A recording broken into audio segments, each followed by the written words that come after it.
আমি আপনাদেরকে আজকে 15টা পয়েন্ট বলবো ইনশাআল্লাহ। এই পয়েন্টগুলো আমাদেরকে রমজানের আগেই নিজের মাথায় ঢুকাইতে হবে, পাক্কা নিয়ত করতে হবে। আল্লাহ পাক যেন আমাকেও তৌফিক দেন, আপনাদের সবাইকে তৌফিক দেন।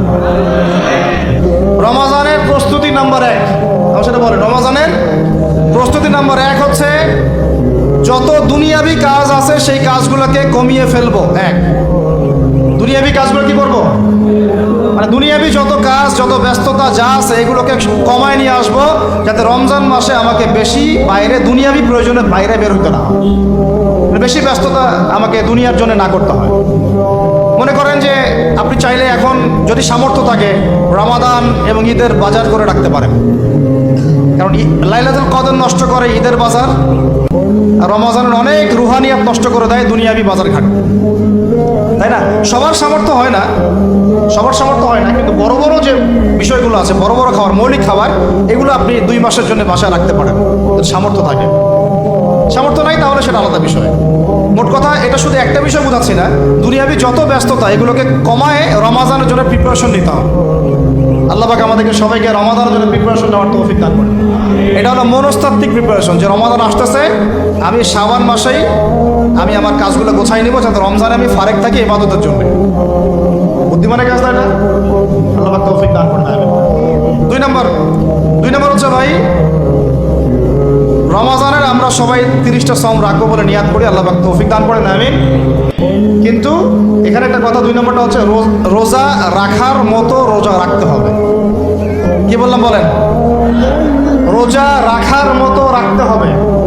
এটা কেন বললাম, কেন বললেন ভাই? উত্তর দিচ্ছি। উপোস থাকা, না খেয়ে থাকা আর সওম রাখা এক জিনিস নয়। পানি ছেড়ে দেওয়া, খাবার ছেড়ে দেওয়া আর ইসলামী সওম এক জিনিস নয়। অনেক ধর্মের মানুষ খাবার পানি ছেড়ে দিয়ে থাকে, উপাস থাকে, থাকে না? হাদিসের মধ্যে নবীজি বলেছেন যে যে ব্যক্তি রোজা রেখে অন্যায় কাজ ছাড়তে পারলো না, মানে আল্লাহর মাসিয়াত ছাড়তে পারলো না, এই যে কাবায়ের ফাওয়াহিশ এগুলো ছাড়তে পারলো না, অশ্লীলতা ছাড়তে পারলো না, মিথ্যা ছাড়তে পারলো না, বেহায়াপনা ছাড়তে পারলো না, তার না খেয়ে থাকায়, পানি না পান করায় আল্লাহর কিচ্ছু যায় আসে না। আর রোজার বিষয় বুঝলাম। রোজা কাকে বলে ভাই? মানে রোজা মানে হচ্ছে আমি আল্লাহ পাকের সমস্ত নিষেধ ছেড়ে দিব। কি করব? আল্লাহর সমস্ত নিষেধ। রোজা থেকেছি, পানি খাচ্ছি না, খাবার খাচ্ছি না, কার ভয়ে? গোসল করার সময় এক ঢোক পানি খেলে কে দেখবে? এই চেতনা তখন কাজ করে, তখন কাজ করে না? চুপ করে 1 লোকমা ভাত খেলে কে দেখবে? কেউ দেখবে? আল্লাহ ছাড়া কেউ দেখবে? কেউ দেখবে না। তারপর আপনি খান না কেন? আপনি খান না কেন? কারণ আপনি অনুভব করেন যে আল্লাহ পাক আমাকে দেখছেন। এটাই হলো ইহসান। এটার নাম কি? ইহসান। এটাই বলা হচ্ছে হাদিসে জিবরিলের মধ্যে, আনতা আবুদুল্লাহ কাআন্নাকা তারাহ, তুমি এমনভাবে আল্লাহর ইবাদত করো যেন তুমি আল্লাহকে দেখতে পাচ্ছ। ওয়া ইল্লাম তাকুন তারাহু, তুমি যদি আল্লাহকে দেখতে না পারো জেনে রাখো ফাইন্নাহু ইয়ারাক, আল্লাহ পাক তোমাকে দেখছেন। এটাকে বলে আল্লাহ কনসিয়াসনেস বা ইহসান বা তাকওয়া। আর তাকওয়া হাহুনা, তাকওয়া কোথায়? এখানে। আপনি সওমের আয়াতটা পড়েন, কুতিবা আলাইকুমুস সিয়াম কামা কুতিবা আলাল লাযিনা মিন ক্বাবলিকুম লাআল্লাকুম কি তাত্তাকুন, তোমাদের উপর সওমকে ফরজ করা হয়েছে ঠিক যেমন করে আগের উম্মতদের উপরেও করা হয়েছিল। উদ্দেশ্য হচ্ছে লাআল্লাকুম তাত্তাকুন, যাতে করে তোমরা তাকওয়া অবলম্বন করতে পারো। তাকওয়া মানে আল্লাহ কনসিয়াসনেস, এই যে আমি খাচ্ছি না, পান করতেছি না, আমি বিশ্বাস করি আল্লাহ আমাকে দেখতেছেন, এই তো। সেই বান্দা কেমন করে রমজান চলে গেলেই বেনামাজি থাকতে পারে? রমজান চলে গেলে কি আল্লাহ তাকে আর দেখে না? সেই বান্দা কিভাবে সুদ খায়, তখন কি আল্লাহ তাকে দেখে না? সেই বান্দা, একই বান্দা কিভাবে জেনা করতে পারে? মেয়েকে নিয়ে কেমন করে বাইকে ঘুরতে পারে? কেমন করে গায়রা মাহরামের সাথে আমরা করতে পারি, ফ্রি মিক্সিং করতে পারি? কেমন করে সে সমকামিতার দিকে ধাবিত হতে পারে? কেমন করে সে জুয়া খেলতে পারে? কেমন করে সে মাদক খাইতে পারে? কেমন করে সে আল্লাহ দ্রোহী আইন বাস্তবায়ন করতে পারে? যদি সে এটা চেতনা, এই চেতনা থাকে যে আল্লাহ আমাকে দেখছেন, এই চেতনাটাকে বদ্ধমূল করার জন্যই রমাজান আসে। বলেন সুবহানাল্লাহ। আমি বুঝাতে পারলাম রোজা রাখার উদ্দেশ্যটা কি? ওই জিনিসটাকেই আমাদের ভিতরে ইনস্টল করাই হলো উদ্দেশ্য। লাআল্লাকুম, অবসর বলেন লাআল্লাকুম তাত্তাকুন। তাকওয়া কি কিনতে পাওয়া যায় বাজারে? এই যে আল্লাহ পাক আমাকে দেখছেন, আমি খাবো না, আল্লাহ আমাকে দেখছেন, আমি পান করতে পারবো না, আমার রেস্ট্রিকশন আছে, পিপাসায় গলা ফেটে যাচ্ছে একেবারে রোদের মধ্যে, তাও খাচ্ছি না কেন? কার ভয়ে? ওইটাই জীবনের সব ক্ষেত্রে বাস্তবায়ন করার জন্যই রমজান আসে। যেতে পারি না ওই চেতনাটাই, একই চেতনাটাই জীবনের সবগুলো কাজে বাস্তবায়ন করার জন্য কি আসে? রমাদানের 6 মাস। আমরা শুধু রোজার ফজিলত নিয়ে বয়ান করি, রোজা রাখলে 70 গুণ নাকি হবে না, 70 গুণ হবে, 700 গুণ বাড়াই দিবে। মূল কথা ফজিলত তো ফজিলত পাবোই, মূল কথা এইটা, তাকেও অবলম্বন করতে হবে। আল্লাহ পাক আমাদেরকে তৌফিক দান করেন। কয়টা বলছি বলেন ভাই? 2টা মনে থাকবে। 1, দুনিয়াবি কাজ কমায় ফেলা। 2, কি রোজা রাখার মতো রাখা। 3 নাম্বার হচ্ছে, এটা আমার নিজস্ব একটা পরামর্শ আর কি। 3 নাম্বার হচ্ছে রোজা রাখার জন্য আমাদের সাহারি করতে হয়, ইফতার করতে হয়। এই তো আল্লাহর ওয়াস্তে সাহারি এবং ইফতারে মুসলমানের মতো খাবার খাবেন, জানোয়ারের মতো খাবার খাবেন না। সাহারি এবং ইফতার এই দুটোতে কি খাবেন? মুসলমানের, মুমিনের মতো খাবার খাবেন, জানোয়ারের মতো খাবার খাবেন না। আল্লাহ পাক বোঝার তৌফিক দান করেন। মানে আমরা কিন্তু সাহারিতে কি করি জানেন? 7 পেট খাই। কয় পেট? নবীজি বলেছেন খাবে পেটের 1 ভাগ খাবার, 1 ভাগ পানি, 1 ভাগ, আবার বলি 1 ভাগ খাবার, 1 ভাগ পানি, 1 ভাগ। কার পেট খালি আছে এখন খাওয়ার সময়? খাওয়ার টেবিলে আমাদের ওস্তাদরা বলেন যে মুসলিম উম্মাহ, আমাদের ওস্তাদরা বলেন যে মুসলিম উম্মাহ খাবার টেবিলে হেরে গেছে, সে কখনো জিহাদের মাঠে জিততে পারবে না। বুঝতে পারেন নাই? বুঝতে পারলাম না? যারা খাবারের টেবিলেই হেরে গেছে, এখানেই তো আপনি সুন্নাহমাফিক খাইতে পারতেছেন না, প্রবৃত্তির কাছে হেরে গেলেন, গপ গপ গপ গপ করে খাচ্ছি 7 পেট ভর্তি করে। এখানে তো খাবারের সামনেই হেরে গেলাম, প্রবৃত্তির সামনে। সে আবার কাফেরদের সাথে জিতবে কেমনে? জিতবে আগে নিজের প্রবৃত্তির উপর জিহাদে তো জিততে হবে। আমার মন চাচ্ছে যে না করি, করবো না, এটার নাম জিহাদ, এটাও জিহাদ। মন চাচ্ছে সুদ খাই একটু, খাবো না, এটার নাম কি? জিহাদ। মন চাচ্ছে নামাজ না পড়ি, ঘুমায় থাকি, মন চাচ্ছে না, মন বলতেছে ঘুমাই ঘুমাই ঘুমাই, কিন্তু নামাজ পড়তে হবে। এই উঠলাম, ওযু করলাম, গেলাম, এর নাম কি? এটাও এক প্রকার কি? বরং নফসের সাথে জিহাদটা অনেক বড় জিহাদ বলা হয়েছে, বলা হয় নাই? এটা মানুষকে শক্ত করবে। একটা মেয়ে সেটা প্রেম করতে মন চায়, করবো না, ওকে দেখবো না, যাবো না কাছে, এটা শক্ত থাকার নাম কি? এটা মনের নফসের সাথে কি বুঝেন? আল্লাহ পাক আমাদেরকে নফস শক্ত করার তৌফিক দান করেন। তো ভাই খাবার ইফতারেও এভাবে 7 পেট খাবেন না, সারিতেও খাবো না, কথা করি তো ইনশাআল্লাহ। শোনেন, পরিমিত খাবেন, পুষ্টিকর খাবার খাবেন, পরিমিত খাবেন কিন্তু পুষ্টিকর খাবার খাবেন, তাহলে যথেষ্ট হবে ইনশাআল্লাহ। আর এখনকার যে খাবার, এদের বেশিরভাগই ভেজাল। যত বেশি খাবো তত দ্রুত অসুস্থ হব। তো এই যে আমরা দিন দিন যে দুর্বল হয়ে যাচ্ছি, বুঝতে পারতেছেন না আপনারা? এটা দিন দিন যে আমরা আগের জেনারেশনের মতো শক্ত না। আমাদের দাদারা, তার দাদারা যেরকম স্ট্রং ছিলেন, আমাদের ইয়াংরাও কিন্তু অত স্ট্রং না। একটা ইয়াং ছেলেকে আপনি এখন 50 বছরের একজন মুরব্বীর সাথে পাঞ্জা লাগায় দেন, পারবে না, ওই চাচাই জিতবে। এটার কারণ হচ্ছে ভেজাল খাবার, ভেজাল পরিবেশ, ভেজাল সব কিছু। আমরা যা খাচ্ছি বেশিরভাগই বিষ। রমজানে আসছি যেহেতু, এতটুকু নসিহত করি। 3 নাম্বার, যে ভাই আমরা এমনভাবে খাবো না যে খাওয়ার মনে হয় জানোয়ারের খাওয়া। ঠিক আছে ভাই? পুষ্টিকর খাবার খাবো, কিন্তু পরিমাণে কম। কম বলতে কি একবারে কম না, আপনার প্রয়োজন অনুযায়ী 3 ভাগ করে, 1 ভাগ খাবার, 1 ভাগ পানি, 1 ভাগ ফাঁকা, সুন্নাহ অনুযায়ী। আল্লাহ পাক তৌফিক দান করেন, আমিন। 4 নাম্বার হচ্ছে রমাদান মাস মানেই কোরআন। রমাদান মাস মানে কি? এই রমজানে আমরা সবাই বেশি থেকে বেশি কোরআন তেলাওয়াত করবো ইনশাআল্লাহ। কারা কারা পারি হাত তুলি? আলহামদুলিল্লাহ, হাত নামান। সবাই পারেন কোরআন তেলাওয়াত? মাশাআল্লাহ মাশাআল্লাহ। এটাই তো চাই, বাংলাদেশের ঘরে ঘরে প্রত্যেক ব্যক্তি যেন কোরআন তেলাওয়াত করা জানে, এটাই তো আমরা চাই। এমন যদি হয় যে 100% মানুষ কোরআন তেলাওয়াত করতে পারে, 16 কোটি মুসলিম, দিন কায়েম হয়ে যাবে ইনশাআল্লাহ। ইনশাআল্লাহ ইনশাআল্লাহ ভিতরে কাজগুলো করেন, আল্লাহ পাক তৌফিক দান করেন। তো ভাই কোরআন আমরা রমজানে বেশি থেকে বেশি পড়বো ইনশাআল্লাহ ভাই, ঠিক আছে? যারা পারি না, একটা লিমিট ফিক্স করি, কমপক্ষে দিনে 1 পারা, দিনে কমপক্ষে 1 পারা, তাহলে 30 দিনে 1 খতম হবে। ওকে, আরও বেশি পারি 2 পারা, তাহলে 2 খতম হবে। আরও বেশি পারি 3 পারা। এমন আমাদের ইমামদের যুগে, আমাদের 4 ইমামদের যুগে, সফে সালেহিনদের যুগে প্রতিদিনই 1টা করে খতম দিতেন তারা। সুবহানাল্লাহ, তাদের সময় আল্লাহ বরকত দিয়েছিলেন। সুবহানাল্লাহ। সারা রাত জেগে তেলাওয়াত করতেছেন, নামাজ পড়তেছেন, দিনের বেলা তেলাওয়াত করতেছেন। রমজান মাস হচ্ছে কোরআন নাজিলের মাস। এই মাসে যে হতভাগা কোরআন পড়তে পারলো না, তার জন্য আফসোস করা ছাড়া কিছু করার নেই। রমজান মাসে কোরআন আগে পড়বো, কোরআন শিখবো, না পারলে কি করব? না পারলে এক মাসে শিখবো, অন্যকে শেখাবো, কোরআনের দার্স দিব, কোরআনের মাহফিল হবে, কোরআনের তাবলিগ হবে, কোরআন নিয়ে আলোচনা হবে ইনশাআল্লাহ। আমরা জানবো কোরআনের মধ্যে কি আছে। এটা জানার সবচেয়ে উত্তম মাস হচ্ছে কি? রমাদান। আল্লাহ পাক তৌফিক দান করেন, আমিন। যারা আমরা আরবি জানি টুকটাক ভাঙাচোরা, তারা আমরা এটার অর্থ পড়বো ইনশাআল্লাহ। যারা আমরা আলেম ওলামা আছে অনেকেই, যারা ইফতা দিয়েছি, দাওরা দিয়েছি, বা আমরা তালেব ইলম ওলামা ইকরাম যারা আছে, আমরা এই কোরআনের তাফসিরগুলো পড়বো ইনশাআল্লাহ। মানে কোরআনময় রমাদান, কোরআনময় কি, এবং চেষ্টা করবেন। আমার খুব ইচ্ছা হয় যদি আল্লাহ পাক আমাকে ক্ষমতা দিতেন বা তৌফিক দিতেন, আমার ইচ্ছা হয় যে রমজান মাসে বাংলাদেশের যত মসজিদ আছে সমস্ত মসজিদে কোরআন শিক্ষা ফ্রি হয়ে যাবে ইনশাআল্লাহ। ভালো উদ্যোগ না? বাংলাদেশে কত মসজিদ আছে? হাজার না লাখ? লাখ না কোটি? হয়তো কোটি কোটি মসজিদ থাকতে পারে। প্রত্যেকটা মসজিদে যদি বিনামূল্যে কোরআন শিক্ষা কার্যক্রম করা যেত রমজান মাসে, এক মাসে আপনি দেখতেন প্রায় মিনিমাম 5 কোটি মানুষকে কোরআন শেখানো যায়।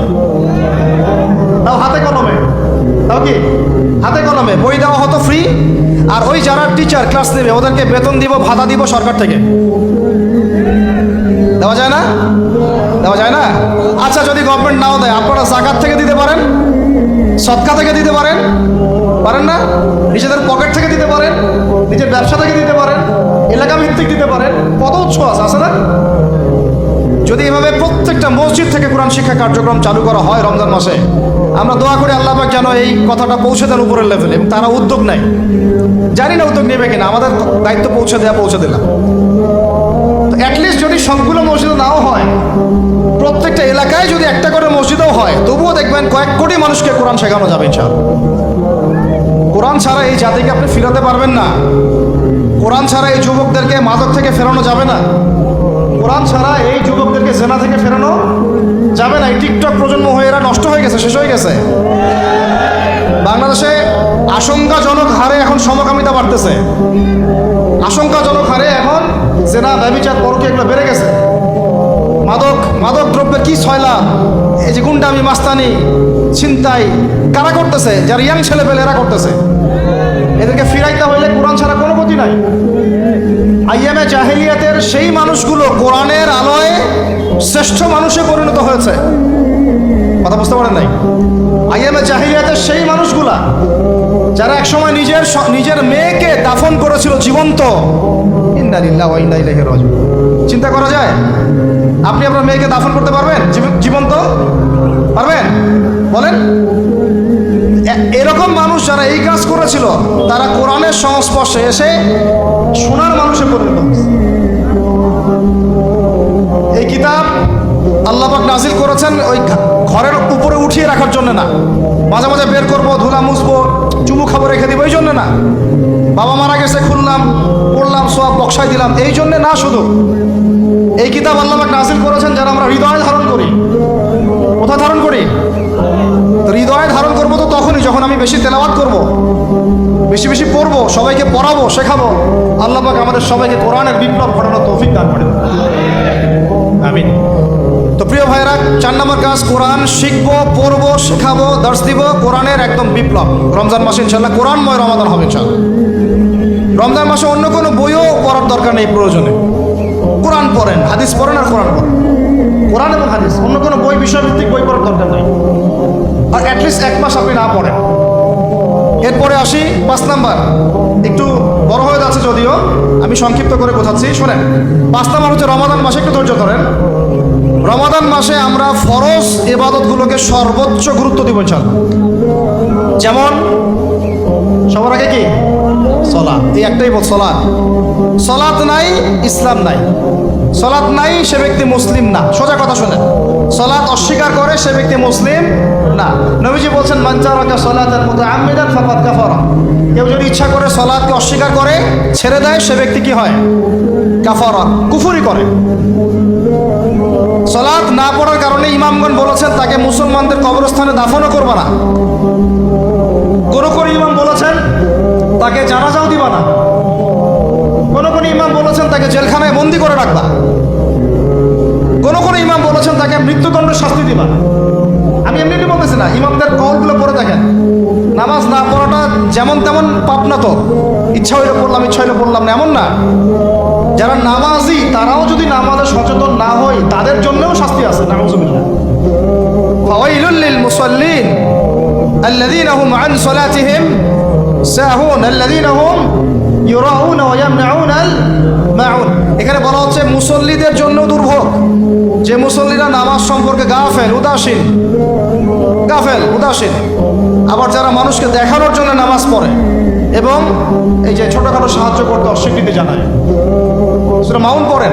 তাহলে মুসল্লিদের জন্য গাফেলতির যদি শাস্তি হয়, তাহলে যারা পড়ে না ওদের কি হবে? মা সালাকাকুম ফি সাকার। জাহান্নামে যখন ঢুকানো হবে, এই ফেরেশতারা জিজ্ঞাসা করবে, কিসে তোমাদেরকে জাহান্নামে নিয়ে আসলো? কি পাপ করছিলা? তারা বলবে, তখন তারা বলবে ক্বালু, তারা বলবে, ওই জাহান্নামীরা বলবে, লাম নাকু মিনাল মুসাল্লিন, আমরা মুসল্লি ছিলাম না, আমরা নামাজ পড়তাম না। তাহলে বেনামাজির পরিণতি কি বলেন? জাহান্নাম। ওয়ালাম নাকু নুতঈমুল মিসকিন, আর আমরা মিসকিনদেরকে খাবার দিতাম না। সুবহানাল্লাহ। আল্লাহ পাক আমাদেরকে সালাত আদায় করার তৌফিক দান করেন। রমাদান মাসে শক্ত করে নামাজ ধরবেন ইনশাআল্লাহ, আল্লাহ পাক তৌফিক দান করেন। 5 ওয়াক্ত নামাজ চেষ্টা করব জামাতে পড়ার জন্য। যদি জামাত ছুটেও যায় তাও পরে জামাত করে নেবেন, সেটাও না পড়েন অ্যাটলিস্ট বাসায় পড়বেন। রাজি আছেন? এখন কথা হচ্ছে যে নামাজের সাথে আরো অনেক ফরজ আছে না? যেমন পর্দা কি ফরজ না? যাকাত ফরজ না? তারপরে আল্লাহ পাকের আনুগত্য করা, এটা ফরজ না? রাসূলের আনুগত্য, তাওহীদ ফরজ না? সুন্নত, এই জিনিসগুলো ফরজগুলোকে শক্ত করে ধরবো ইনশাআল্লাহ। রাজি আছেন? 4 নম্বর হচ্ছে রমজান, এটা কি 5 নম্বর না? 5 নম্বর রমজান মাসে ফরজ ইবাদতগুলোতে সর্বোচ্চ গুরুত্ব দিব ইনশাআল্লাহ। রাজি? 6 নম্বর হচ্ছে, এটা কত 6 বলছি? 5। 6 নম্বর হচ্ছে ফরজের পাশাপাশি সুন্নত এবং নফলের পাবন্দি। ফরজের পাশাপাশি সুন্নত এবং নফলের পাবন্দি, মানে দেখেন ফরজ নামাজের আগে পিছে অনেক নামাজ আছে না সুন্নত? দৈনিক 12 রাকাত সুন্নত যে ব্যক্তি পড়বে তার জন্য জান্নাতে ঘর নির্মাণ করা হবে। কোন 12 রাকাত? ফজরের আগে 2, ফজরের আগে, জোহরের আগে 4, তারপরে 2, তারপরে মাগরিবের পরে, এশার পরে, মোট কত হলো? 12। এই 12 রাকাত নামাজ যে ব্যক্তি দৈনিক পড়বে তার জন্য জান্নাতে ঘর নির্মাণ করা হবে। রমজান ছাড়া এগুলো ধরার উত্তম কোনো সময় আছে? অনেক সময় মিস হয়ে যায়, রমজানে যেন ধরি আমরা, আল্লাহ পাক তৌফিক দান করেন। এর পাশাপাশি দেখেন দৈনন্দিন অনেক সুন্নতের আমল আছে না? বিভিন্ন কাজের দোয়া, মাসনুন দোয়া, জিকির আজকার, এগুলো আছে না? এই প্রত্যেকটা কাজকে শক্ত করে রাখতে ধরবো ইনশাআল্লাহ, আল্লাহ পাক তৌফিক দান করেন। আমিন। যে কাজটা করবেন তার আগে জেনে নেবেন ওই কাজটা কিভাবে করলে সুন্নত হবে। সকালে উঠে এক দৌড় দিয়ে বাথরুমে যাবেন না, উঠে আগে বসবেন, চোখ ঘষবেন, মুখ থেকে ঘুমের ভাব দূর করবেন, তারপরে বলবেন আলহামদুলিল্লাহ আল্লাযী আহইয়ানা বা'দা মা মাতানা ওয়া ইলাইহিন নুশুর।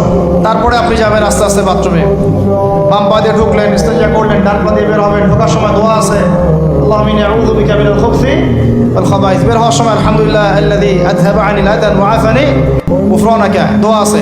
এগুলো সুন্নাহ মোতাবেক কাজ করবেন। বুঝাতে পারতেছি? কাপড় পরবেন, যে কোনো কাপড় পরবেন না, যে কাপড় যে সুন্নত নবী পড়তেন সেই সুন্নত পরবেন। চেহারা নবীর মতো হতে হবে, ক্লিন শেপ চেহারা চলবে না, ক্লিন শেপ চেহারা চলবে না। অনেকে মনে করেন যে এটা তো ফরজ কিছু না, এত তাচ্ছিল্য করেন কেন? এটাকে শেভ করা মানে হলো নবীর সুন্নতকে জবাই করা। বুঝাতে পারি নাই? এক মুষ্টি রেখে কাটেন, সেটা আলাদা ইস্যু, আলাদা মাসালা। পুরুষের চেহারায় দাড়ি থাকতেই হবে, মাস্ট বি। পোশাক আশাক থাকতেই হবে নবীর মতো। আমরা আমাদের সংস্কৃতি নিয়ে গর্বিত না? ইসলামিক সংস্কৃতি কোনো দেশ, জাতি, বর্ণ নির্দিষ্ট করে আসে না সবার জন্যে। আমাদের নবী কি আরবদের নবী না পুরো বিশ্বের নবী?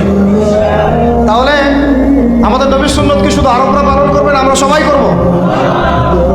এখন আমাদের সবার চেহারা নবীর সুন্নাহ অনুযায়ী হতে হবে। গোফ ছোট করতে হবে, দাড়ি লম্বা করতে হবে, পোশাক ঠিক করতে হবে, টাকনুর উপরে কাপড় পরতে হবে। এখন ছেলেরা পরে টাকনুর উপর কি, হ্যাঁ ছেলেরা পরে টাকনুর নিচে, আর মেয়েরা পরে কি?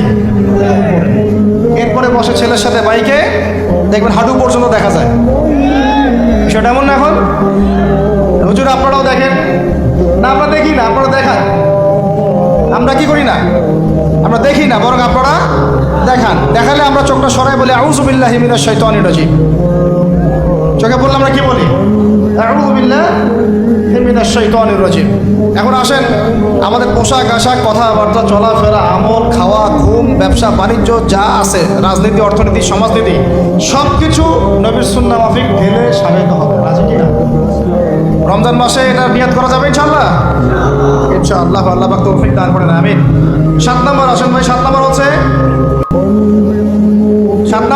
আমরা কোনো অবস্থায় হারাম কোনো রিজিকে যাব না। রাজি?